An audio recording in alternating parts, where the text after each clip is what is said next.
అసలు డాండ్రఫ్ ఎక్కువగా ఉంది అనంటే ఫస్ట్ మనం ఫ్రీక్వెంట్‌గా హెడ్ బాత్ చేస్తూ ఉండాలి. అండ్ దానితో పాటు హెడ్ బాత్ చేసేటప్పుడు రకరకాల షాంపూస్ వాడుతూ ఉంటారు. అవేమీ కాకుండా చక్కగా కుంకుళ్ళతో చేయాలి.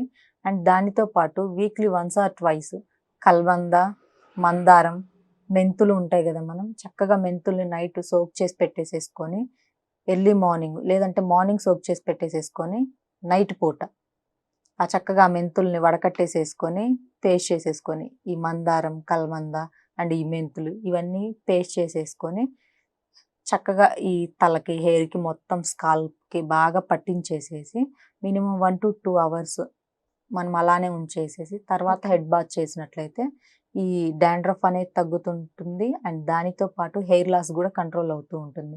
ఎందుకు అంటే మనకి మెంతుల్లో మంచి మంచి యాంటీబయోటిక్స్ ఉన్నాయి నేచురల్‌గా. మనం యాంటీబయోటిక్ ఇంజెక్షన్స్ తీసుకుంటాం గదా! సో, ఆ ఇంజెక్షన్‌లో ఉండే ఏవైతే ఉన్నాయో ఇవన్నీ కూడా మనకి నేచురల్‌గా మెంతుల్లో దొరుకుతది మనకి.